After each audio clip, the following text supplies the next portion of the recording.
नमस्ते सबको। आज हम शिखरणी छंद के बारे में ज्ञान प्राप्त करेंगे। छंद कविता कामिनी के चरण कहे जाते हैं। ये चरण हैं जिनसे चलते हैं पैर। जैसे कोई भी सुंदरी नायिका चलने में पैरों से जो उसकी चाल में नजाकत होती है, वही कार्य छंद का होता है कविता कामिनी में, जिसमें शिखरणी सबसे मनोहारी छंद है। छंद दो प्रकार के होते हैं, मात्रिक और वर्णिक। शिखरणी वर्णिक छंद है, जिसमें मात्राएं गिनी जाएं वो मात्रिक छंद, जिसमें वर्ण गिने जाएं वो वर्णिक छंद। कई बार को हमारे बच्चों को भी ये समस्या आती है, कुछ मैंने दूसरों को भी देखा है कि इन श्लोकों का पारायण हम कैसे करेंगे, श्लोकों का उच्चारण कैसे करें, हम कैसे गाएंगे इनको। जैसे आप गा के बोलते तो कैसे बोलते, तो ये सब छंद का है। छंद के विषय में अगर थोड़ा सा जानकारी आपको हो जाए तो उससे फिर हम, और उससे रसास्वादन में भी थोड़ा और बढ़ जाती है, वृद्धि हो जाती है आनंद में। तो हम अब इसको देखते हैं। देखिए शिखरणी छंद। शिखरणी छंद 17 वर्ण का है। बड़ा मनोहारी छंद है संस्कृत का, 17 वर्ण का है। और इसका लक्षण में ही उदाहरण भी होता है। तो इसका लक्षण है रसई रुद्रई छिन्ना यमन सब लाग शिखरिणी। यही ले रहेंगे इसके। रसई रुद्रई छिन्ना यमन सब लाग शिखरिणी। देखिए इसको, रसई रुद्र छिन्ना, रस और रुद्रों से छिन्न। रसों की संख्या 6 मानी जाती है। कटु, लवण, तिक्त, कसा, ये जो हमारे भोजन के रस होते हैं, 6 रस, तो 6 संख्या उनकी है। तो रसों से छिन्न यानी 6 पर। छिन्न मतलब टूटना, जिसको कहेंगे यति, यानी गति में यति। जो उसकी गति है, जो मैंने गा के बताई अभी, ये गति है, कैसे चलेगी ऐसे चलेगी। तो उसमें 6 और 11 रुद्रों की संख्या है। हमारे 11 रुद्र माने जाते हैं हमारी परंपरा में। तो रुद्रों से, रसों से, रस और रुद्रों से छिन्न हो, टूटे, यानी विराम हो, यानी यति हो, गति भंग हो। और गण व्यवस्था रहेगी, यमन सब लाग शिखरिणी, यानी यगण, मगण, नगण, सगण, अगण, और एक लघु और एक गुरु। ऐसे को हम शिखरणी छंद कहेंगे। तो इसी तरह इसका उदाहरण होगा, उसकी भी यही गति होगी, और गति में 6 और 11 पे यति होगी, यही लय होगी। छंद में लय, गति, यति का बड़ा महत्व होता है, और उसी के अनुसार उसकी रसचरणा में भी वृद्धि होती है। देखिए आप, एक श्लोक है अभिज्ञान शाकुंतलम का। अभिज्ञान शाकुंतलम में दुष्यंत शकुंतला के अनग रूप की प्रशंसा में उपमानों की झड़ी लगा देते हैं। उपमानों की झड़ी लगा देते हैं। कैसे कहते हैं उसको? विदूषक के पूछने पर कहते हैं, अरे तुमने देखा नहीं उसको, इतनी सुंदर रूप है उसका, क्या कैसा? उपमानों की एक पे एक उपमान। उपमेय है शकुंतला का अनग रूप, और उपमान है उसके इतने। ये हम आपको समझाएं। और जो ही अगर संस्कृत श्लोक का भाव होता है तो श्लोक हमारे हृदयंगम हो जाता है, यानी हृदय का अंग बन जाता है, और फिर हमसे विस्मृत नहीं होता। जो भी वस्तु हमारे हृदय का अंग बन जाती है, हम उसको फिर भूल नहीं पाते, कभी नहीं भूल पाते। तो कहते हैं हमको श्लोक याद ही नहीं होते। अरे उनको हृदय का अंग बनाइए, उसकी चरवणा आस्वादन करिए रस को, और फिर उसको अपना समझिए और अपना हृदय का अंग बनाइए, फिर वो आपका रहेगा हमेशा, ऑलवेज। देखिए कैसे, रसई रुद्रई छिन्ना यमन सब लाग शिखरिणी, अनाघ्रातं पुष्पं किशलयमलोलं कररुहैः, रणावेतं रत्नं मधुनवमनास्वादितरसम्, अखण्डं पुण्यानां फलमिदं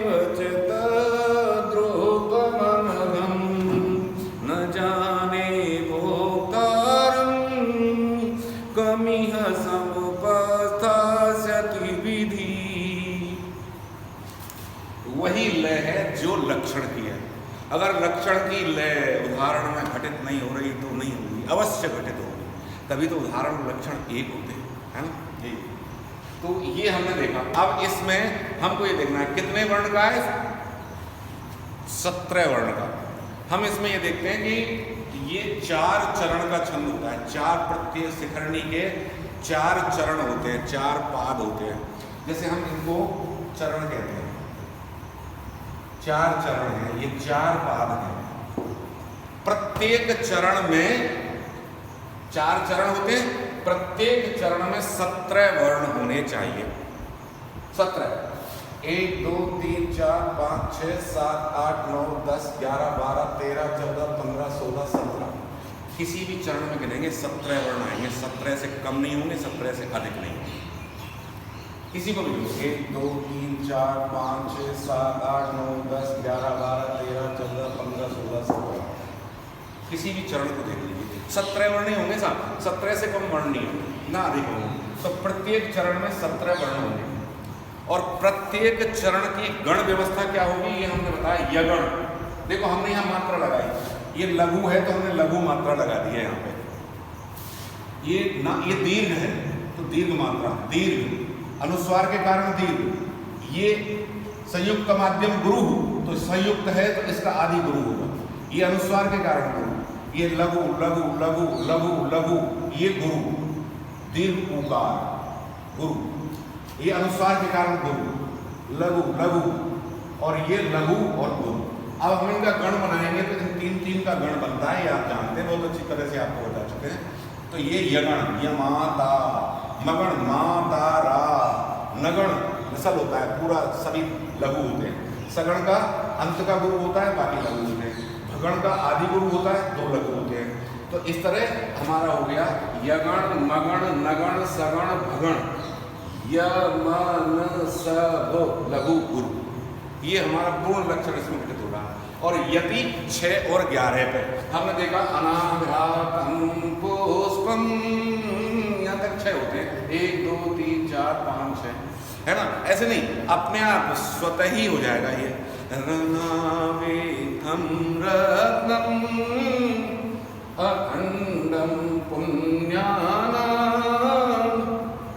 और फिर न जाने भोक्तारम, अपने आप यति हो जाएगा, अपने आप रुक जाएंगे, फ्लो प्रवाह आपका अपने आप ठहर जाएगा। तो इसको कहते हैं यति, रुकाव, ठहराव। तो ये हमारे इस तरह 6 और फिर 11 है। अनाघ्रातम पुष्पम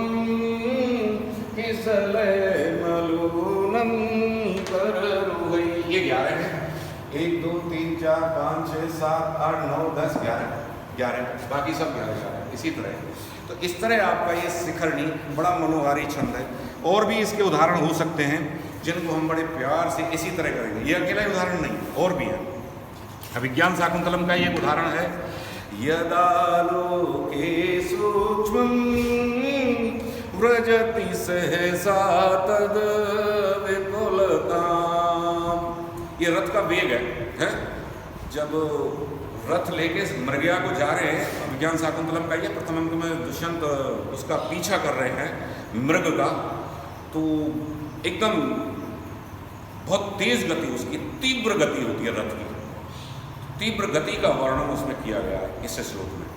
यदालोके सूक्ष्मं व्रजति सहसा तद विपुलताम्, यदार्धे विच्छिन्नं भवति कृतसन्धानमिव तत्, प्रकृत्या यद्वक्रं तदपि समरेखं नयनयोर्न मे दूरे किञ्चित् क्षणमपि न पार्श्वे रथ जवात्। रथ के जब के कारण, रथ की गति के कारण, जब मन की गति को कहते हैं, इतनी तीव्र गति से रथ चल रहा है उनका कि उसको मन की गति की उपमा दे दी। मन का होता है जब मनोजवम मारुतुल्यवेगम जितेंद्रियम महागम, मन का जब, मन की जो गति होती है उसको कहते हैं जब। सब गति होती है, वायु का वेग होता है, रथ के जब होता है, तो उसी रथ जम के कारण ये सब कुछ हो रहा है, बिल्कुल प्राकृतिक वर्ण, यदा लोके सूक्ष्म। और भी उसके उदाहरण हो सकते हैं, उदाहरण और भी, जैसे एक है उसमें भी शकुंतला को देख करके ही कहता है, उसका यही कर रहा है कि ये तो उसी में ही रह जा रहा है दुष्यंत को कि ये छत्र परिग्रह क्षमा है भी, छत्र परिग्रह क्षमा नहीं है, तो उसी हुआ को में है।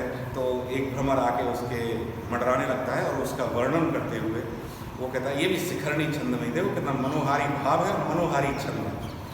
चलापांगाम दृष्टिम, देखो गति वही है, बिल्कुल रसई रुद्रैश्चिन्ना वही गति है। चलापांगाम दृष्टिम स्पृशसि बहुशोभे पथमती रहस्याख्यायैव रहस्याख्यायैव स्वनसि मृदुकर्णान्तिकचरकरौ व्याधुन्वद्या पिबसि रति सर्वस्वमधरम् वयं तत्त्वान्वेषान् मधुकरहतास्त्वं खलु कृति। वही 6-11 पे आती, यमन सब यगण मगण नगण सगण भगण लघु गुरु, ये और वही गति, इतना मनोहारी छंद है ये छंद। इसी तरह इसको हम गा सकते हैं, पढ़ सकते हैं, तो आपको और आनंदित करेगा, आपके आनंद को द्विगुणित करेगा। बहुत सारे शिखरणी छंद का प्रयोग सभी ग्रंथों में, संस्कृत के प्राय सभी ग्रंथों में बहुत बाहुल्य हुआ है। नीति शतक का भी एक उदाहरण है, ये कहते हैं ना, जिसका विवेक भ्रष्ट होता है तो इतना नीचे गिरता है, इतना नीचे गिरता है, इतना नीचे गिरता है। गंगा जी का उदाहरण देके, एग्जाम्पल देके समझाया आपको कि गंगा जी वहाँ से चली स्वर्ग से कहाँ कहाँ गिरती हुई और पता नहीं कहाँ पहुँच गई, गिरते गिरते समुद्र के अंतस्थल में। शिरः सार्वं स्वर्गात्, आगे 11 शिवः सार्वं स्वर्गात् पशुपतिशिरस्तः क्षितिधरम् महीध्रादो तुङ्गात् अवनिमवनेश्चापि जलधिम् अधोधो गङ्गेयं पदमुपगतास्तोकमथवा विवेकभ्रष्टानां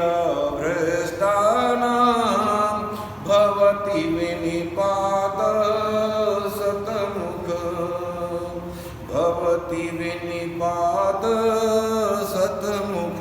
सैकड़ों प्रकार से विनिपात होता है विवेक भ्रष्टों का, जिनकी बुद्धि मारी जाती है, उनका सैकड़ों प्रकार से अधः पतन हो जाता है। ये इसका प्रतिपाद्य था, लेकिन ये शिखरणी छंद का बड़ा मनोहारी उदाहरण है। इसी तरह हमारा अनाग्रहातम था, उसका अगर आप देखेंगे तो देखो उसमें भी, अब इसमें हम अलंकारों को भी इसके साथ में ही देख सकते हैं, बाई द वे चाहे तो बहुत अच्छा है। जैसे हमने कहा तद अनघम रूपम, दुष्यंत कहता है उसको, विदूषक को समझाता है, तद अनघम रूपम, वह अनग रूप। अनग किसको कहते हैं? अग कहते हैं पाप को, और अनग निष्पाप, उसको उसके रूप को बताता है निष्पाप। ये उपमेय है, और इस उपमेय के लिए उपमानों की झड़ी लगा दी उसने। कैसे? तद अनघम रूपम कीदृशमस्ति, हम पूछेंगे तो अनाग्रातम पुष्पम एव, ये उपमावाचक शब्द है और शब्द इसी के साथ अन्वय हुआ। अनाग्रातम पुष्पम एव अनाकरुहै अरुणम किसलयम एव अनाविद्धम रत्नम एव अनास्वादित रसम नवम मधु एव पुण्यानाम अखंडम फलम एव। वो कहता ऐसा है उसका। यद एकस्योपमानम बहुत दृश्यते, जब एक के उपमान बहुत दिखा दिए जाए, लाइन लगा दी जाए, तो फिर मालोपमा होगा, है ना। उपमानों से मालामाल, खूब उपमान लगा दिए, एक उपमेय में उपमान ही उपमान इतने। पुष्पम एव किसलयम एव रत्नम एव नव मधु एव फलम एव, और फिर अंत में कहता है न जाने भोक्तारं कमिह समुपस्थास्यति